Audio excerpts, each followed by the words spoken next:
Seltzer Kings podcasts. This episode is brought to you by LifeLock. Not everyone is careful with your personal information, which might explain why there's a victim of identity theft every 5 seconds in the US. Fortunately, there's LifeLock. LifeLock monitors hundreds of millions of data points a second for threats to your identity. If your identity is stolen, a US-based restoration specialist will fix it, guaranteed, or your money back. Save up to 40% your first year by visiting lifelock.com/podcast. Terms apply. Well, yeah, Gavin, I know I coin check you all the time, knowing full well that you don't have a coin. That's kind of the point. I don't want to pay for the drinks. Ass. The following podcast contains tobacco, swear words, and yes, alcohol. Explicit language.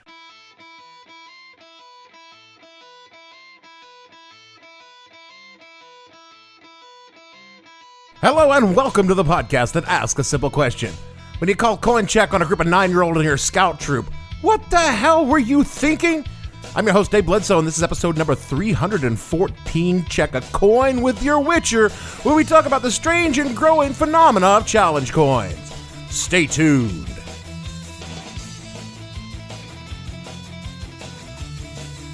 The What the Hell Are You Thinking podcast is brought to you by Seltzer Coin, the official challenge coin of the Seltzer Kings podcast network.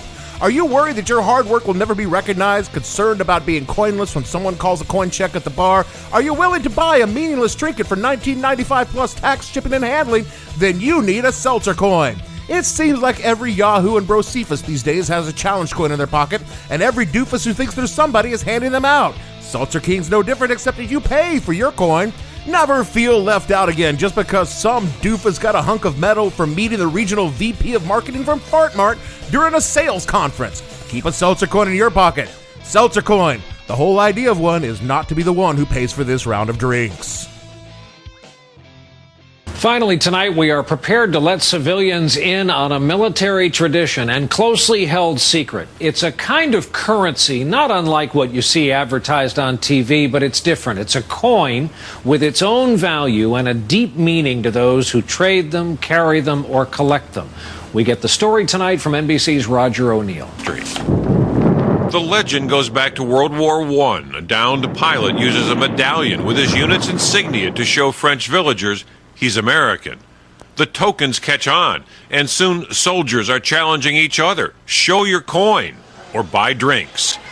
The challenge coin is born. I've been out of the military for twice as long as I was in the military.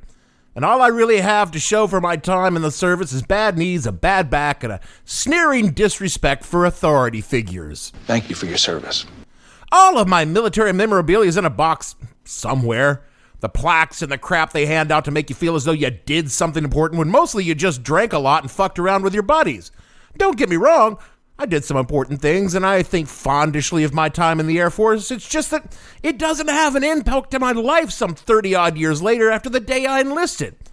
Well, that's not entirely true. There's one thing that I still do all these years after leaving. I always have my challenge coin in my wallet. Right where I used to carry a condom before I realized between my having an unexpected sex event and someone randomly calling a coin check at a bar, the coin check was by far the most likely. You poor sad man. Now, I only have the one challenge coin from my time in the military. I was given others, but I gave them away or I lost them. But this one means something to me because I had to earn it. While stationed in South Korea in 1990, many of the squadrons on base ran their own little bars called hooches. Well, hooch is crazy. The Cop Squadron, being one of the largest and most populated squadrons, had the largest and most popular hooch. It was always open, and it was almost always busy. It was staffed by some full-time Korean employees, but many of the base cops volunteered to work a shift, mostly because we got tips and we could drink for free when we worked that shift. And if you worked a weekend shift, which were notoriously busy, you were awarded a B-Town coin. B-Town being the nickname of the bar, which was actually called the Defender's Den, but everyone called it B-Town because the Ville off base was called A-Town. Just get to the point. Yeah, sorry, that's getting really pointless for you. You don't care. Anyway, assuming you survived working your Friday or Saturday night shift, when it was over, you were presented with the Vessel, which was a gigantic-ass beer stein. And at the bottom of that beer stein was a B-Town coin. You had to chuck that entire fucking thing and catch the coin in your mouth while people chanted and whooped at you. That's how I got my coin, and it perhaps is my greatest accomplishment in the military. Of course, I could have just bought the coin at the bar for like $5, which is actually what most people did. What I hear some of you ask is, what the fuck is a challenge coin? Well, it's a large metal coin, usually stamped with a unit insignia or a mascot that's given to members of said unit to denote some kind of achievement, like, drinking the entire contents of the vessel. When I was in the military, it usually involved a heroic consumption of alcohol, but not always. Simpler times.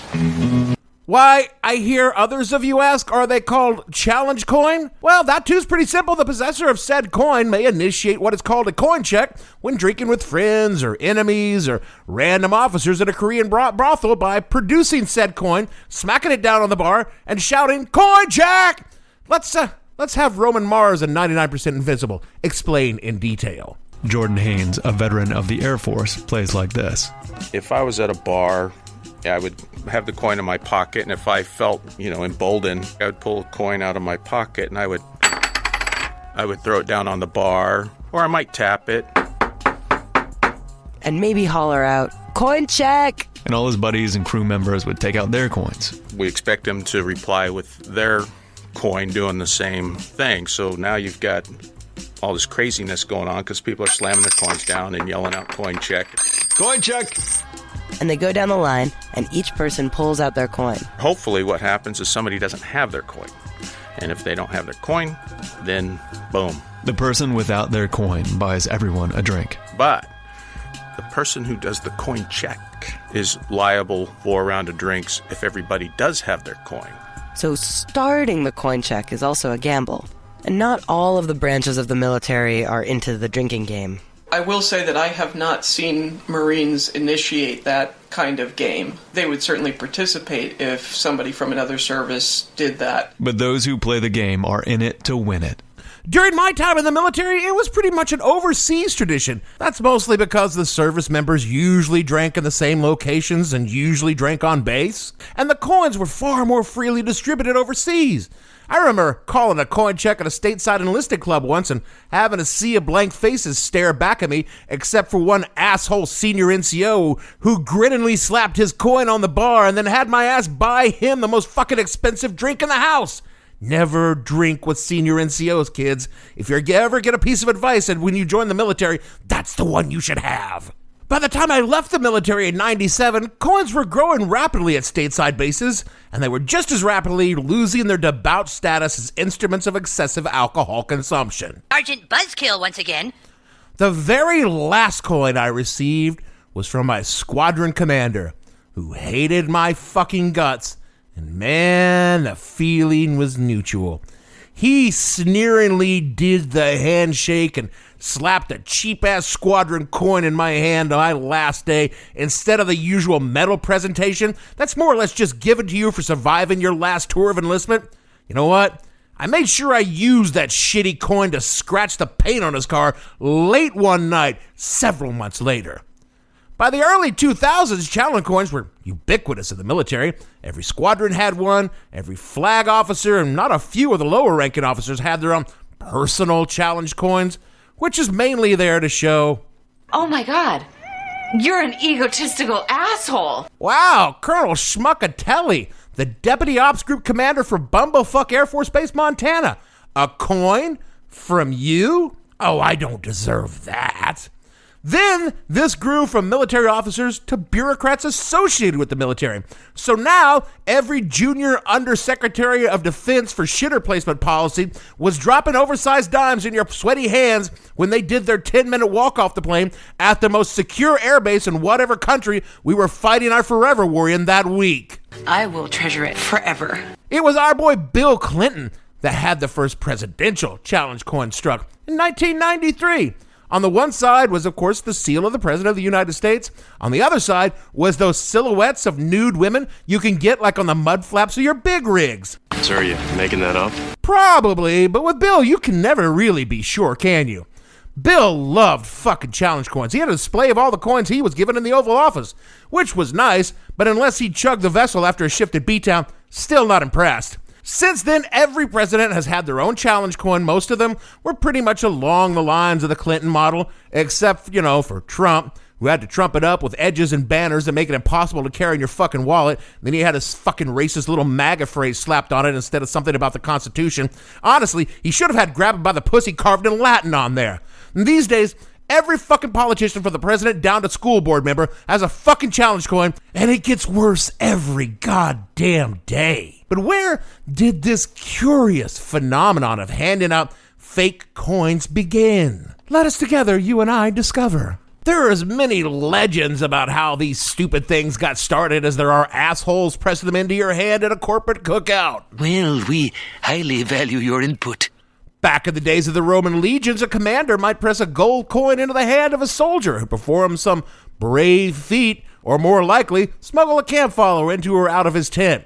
This wasn't so much as a keepsake or meant to be used at the Legion hooch, but a way to convince other legionnaires to do crazy shit for valuable cash and prizes.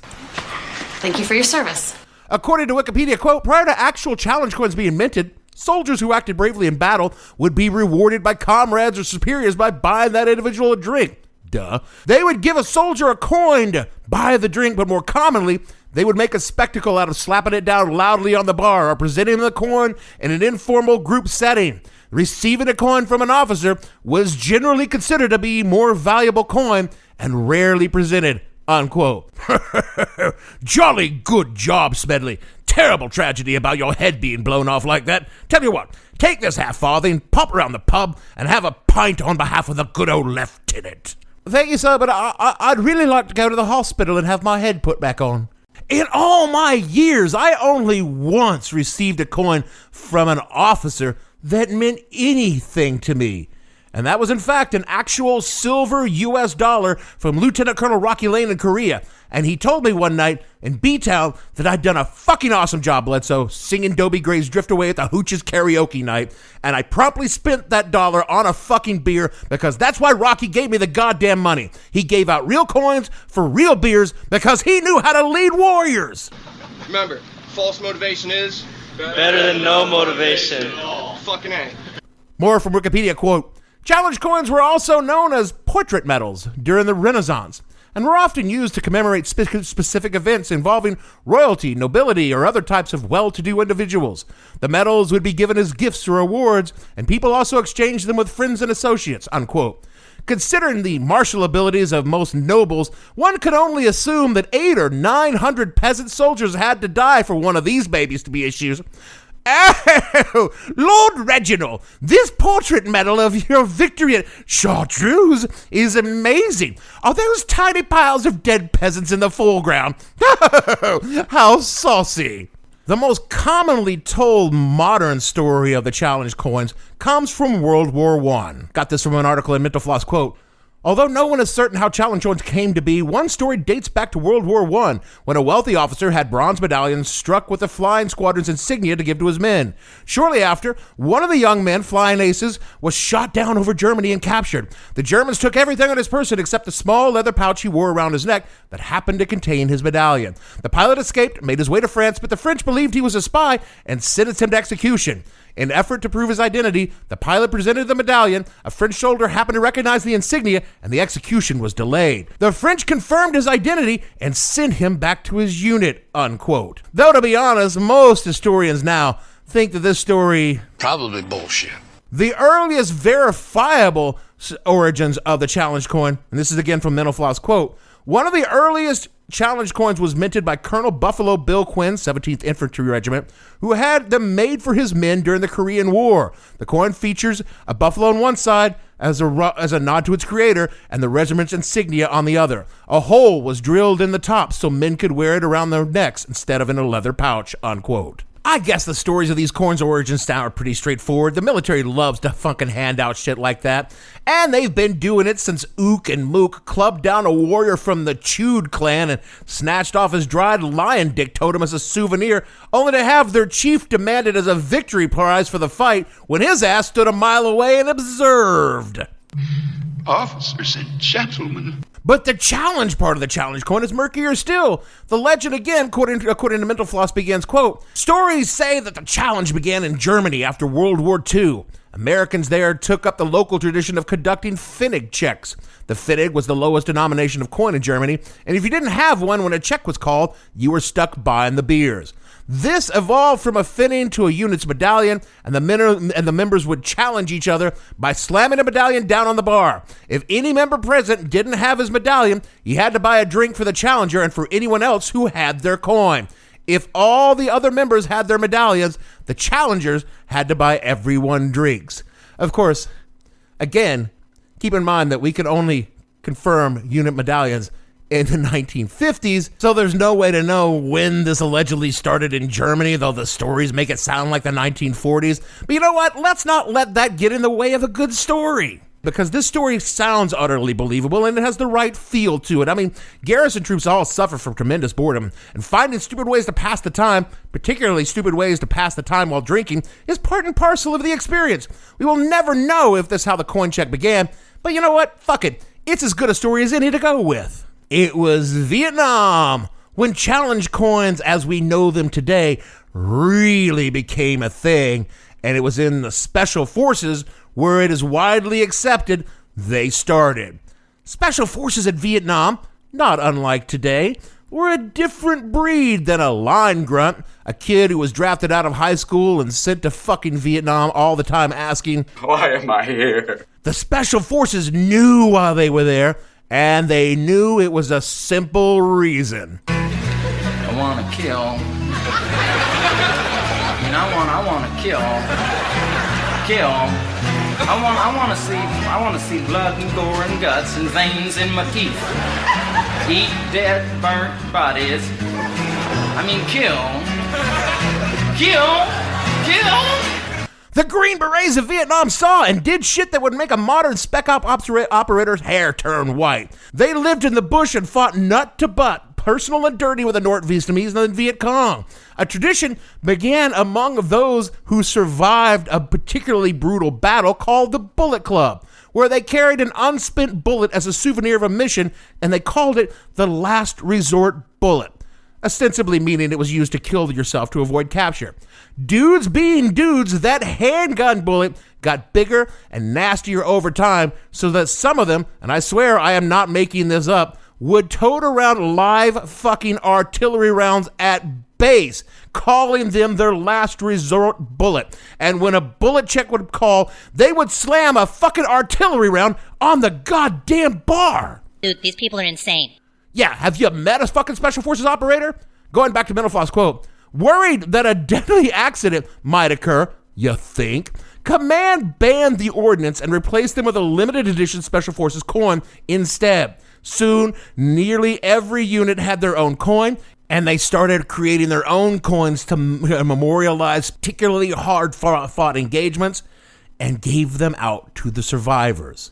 Rule number 2. Remember rule number 1, if you ever join the military, is never drink with senior NCOs. Rule number 2, never ever drink with special operators. Fuckers are insane, and they always make you pay, and there's not a goddamn thing you can do about it because they can kill you with their fucking eyelash. Naturally, it didn't take long for regular grunts, by which I mean regular infantry troops, and particularly pogues, which is everyone else, persons other than grunts, to steal the idea, water it down, and turn it into a drinking game. That's how we do. So by the late 1980s and early 90s, it had seeped out into the general culture of the military, and particularly the Air Force, which, God love us, we're not grunts.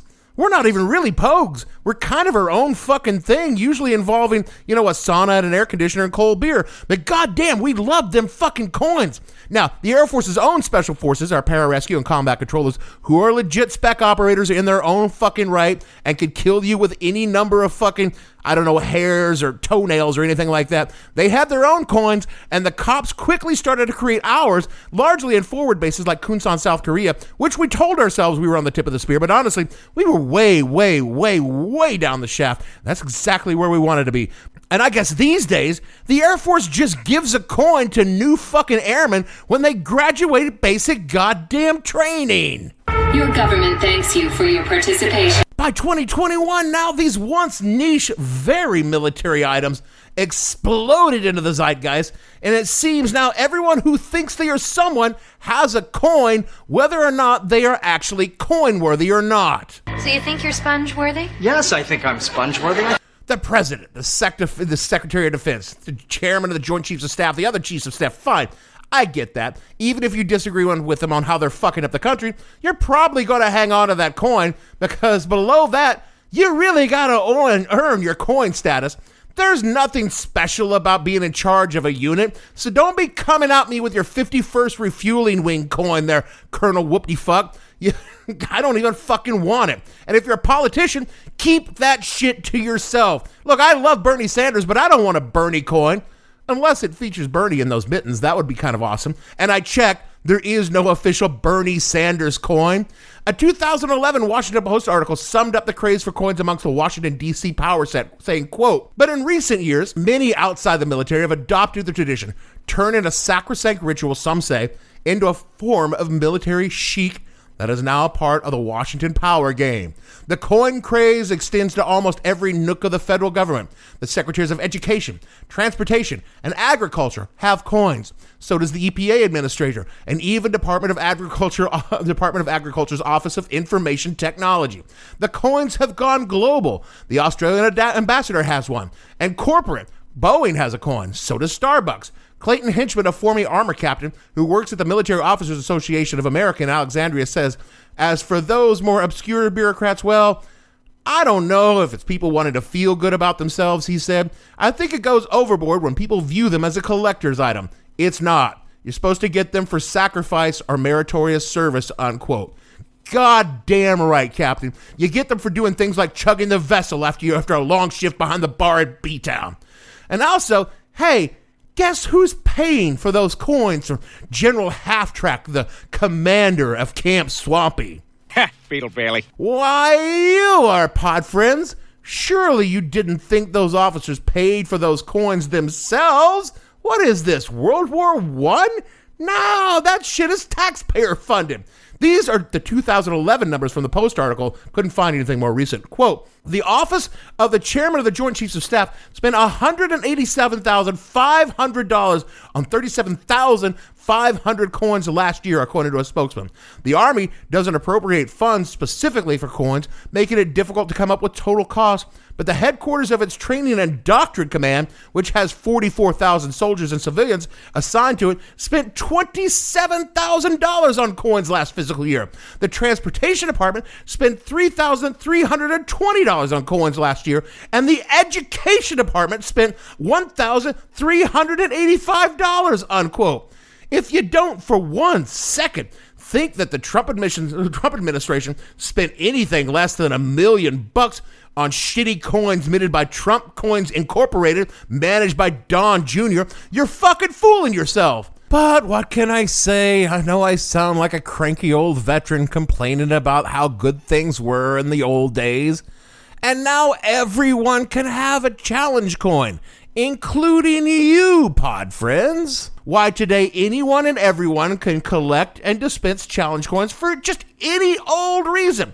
And I'm going to give you just a partial list of groups and individuals that have their own challenge coins that they hand out, you can collect, or purchase for a significant markup on eBay. The Lions Club, the Boy Scouts of America, the 501st Legion, who are Star Wars cosplayers, mind you, not actually military. Harley Davidson riders, Linux users. What do you have to do to earn a Linux user challenge coin? No, wait, I don't want to know. Those people are freaks. The International Genetically Engineered Machine Competition. Varian Medical Systems. Entertainment industries like Iron Man and The Big Bang Theory. The crew of Breaking Bad. And the donors to Mystery Science Theater 3000. Then repeat to yourself, it's just a show. I should really just relax. Members of the American Radio Relay League, the Builders Association of Twin Cities, and St. Mary's Universities. And those are just the official license coin minted by the Topps Corporation. The same people that brought you Pokemon cards and those baseball cards you thought would be worth something in the 90s. And I haven't even mentioned the fire departments and the police. Cop shops love their fucking coins even more than the military. And now, of course, the official coins of the department are perfectly fucking banal, or at least as banal as an institution that regularly murders unarmed black citizens with total impunity can be banal. But the unofficial coins purchased by the police unions and organizations within the department tend to be a bit more honest about things. Sounds pretty racist to me. They're racist. Let's take this report from Gothamist.com from last year. Quote, at least 4 other challenge coins listed online bearing the 67th precinct markings also feature the Fort Yaw nickname.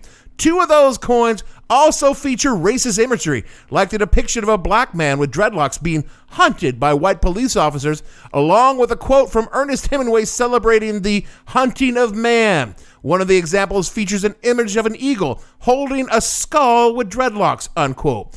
Or how about from Mother Jones, quote, other coins have commemorated blue flu walkouts and the riot squads, hats and bats, that responded to Baltimore's Freddie Gray protest in 2014 and the George Floyd protest in 2020. A recent coin reportedly made by former Louisville officers show nightclub-wielding cops in front of a flaming skyline of the city where protesters took to the streets after Breonna Taylor was shot to death in a botched police raid. Another coin for Border Patrol agents is embossed with a grinning skeleton pointing 2 smoking pistols. Another shows Trump in a Customs and Border Patrol uniform with a legend, protect the border or close the border, unquote.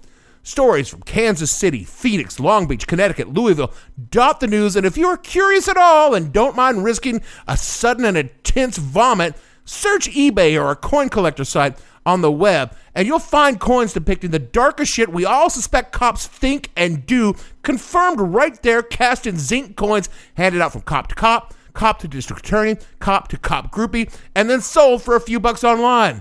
No one's putting those coins in the coin display cases, at least not the ones they're showing publicly.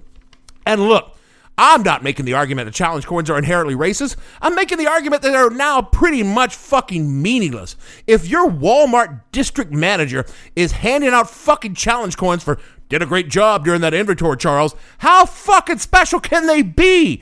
Not that inventories aren't hard, but they're not chugging the vessel. If you can get a coin for using Linux, an obscure and difficult operating system as that might be, how fucking important is that coin going to be? That's not going to fucking impress me anymore. You can just buy one of those like you used to be able to buy a Dukes of Hazzard ashtray. They had it on eBay. I don't know, maybe there's still something in me that believes that these silly coins should mean something. And maybe they should mean good-natured camaraderie in a fucking bar. These coins are not about death or blood or power or status. They're not there to show that you're the biggest cock in the circle jerk down at Lawrence Schmarple State Farm Insurance in Deer Crotch, Iowa. They don't exist to demonstrate how evil your police jump out squad is to minorities. We've got fucking phones and body camera footage to show us that. They don't even show us that you spend a shitload of money on a stormtrooper costume. The costume you're wearing clearly demonstrates that. Challenge coins should exist for one reason and one reason only: to encourage the consumption of enormous amounts of alcoholic beverages and hopefully not pay for them. And you should earn them not just by being there or committing an act of police brutality, but by drinking a shit ton of alcohol. All of this commodification of what was once a pure and an innocent symbol of inebriation and debauchery just saddens me. It makes me wonder if people even chug the vessel at B-Town anymore. And after a quick and depressing Google search, I've discovered that B-Town probably doesn't even exist anymore and has been replaced by a daycare center called the Little Defender's Den, where they probably get a challenge coin for going pee-pee in the potty. Shopping is hard, right? But I found a better way. Stitch Fix online personal styling makes it easy. I just give my stylist my size, style, and budget preferences. I order boxes when I want and how I want. No subscription required. And he sends just for me pieces, plus outfit recommendations and styling tips. I keep what works and send back the rest. It's so easy. Make style easy. Get started today at stitchfix.com/Spotify. That's stitchfix.com/Spotify. Oh my God, it's the coolest thing ever. Hey guys, have you heard of Goldbelly? Well, check this out. It's this amazing site where they ship the most iconic, famous foods from restaurants across the country, anywhere nationwide. I've never found a more perfect gift than food. They ship Chicago deep dish pizza, New York bagels, Maine lobster rolls, and even Ina Garten's famous cakes. Seriously. So if you're looking for a gift for the food lover in your life, head to goldbelly.com and get 20% off your first order with promo code GIFT. That is it for our show this week. Sorry, I know this is very old man yells at cloud, but it's a story I felt needed telling before you officially start selling seltzer coins over at the merch store, seltzerking.com, and click on the shop button. Buy a pint glass with my face on it so you can experience the vague feeling of unease having my face stare back at you while drinking, just like my bartenders. Speaking of people who would rather not spend time with me, rate and review this show wherever you get your podcast so that other people can find this show and discover they would rather not spend time with you because of your questionable taste in podcasts. For more hot takes like my thoughts on challenge coins, follow me on the show. Follow the show on the Soch at @thehell_podcast on Twitter, or the show name on Facebook. All of my disreputable thoughts and feelings are documented for posterity at whatthehellpodcast.com. And as always, we're a proud member of the Seltzer Kings podcast who do not yet have a challenge coin, but that only means Jeremy has figured out what a bad idea it was to run this show and is just trying to hide from us now, really. And if you're interested in maybe getting a challenge coin specifically to the show, because fuck it, I've got nothing else to do besides desperately shill for your money, donate at patreon.com/whatthehellpodcast, where eventually we'll get that shit up there. So for me, Dave, never start a coin check, but always finish one, Bledsoe. Producer, I deserve some sort of coin or other reward for putting up with him every week. Gavin, and all the fictional little defenders going pee-pee in the potty on this show, we want to say, if you toss a coin at this Witcher, I'm coming right back at you with this B-Town coin, so you're fucking paying. We'll see you all next week. What the Hell Were You Thinking stars Dave Bledsoe and features Gavin St. James and several fictional minions. The show is produced by Kimberly Steele and a part of the Seltzer Kings podcast network. You can find more information on the show on their website, whatthehellpodcast.com, or on Twitter at @thehell_podcast, or on Facebook as What the Hell Podcast. Thanks for listening. I have no ending for this, so I take a small bow. Seltzer Kings Podcasts.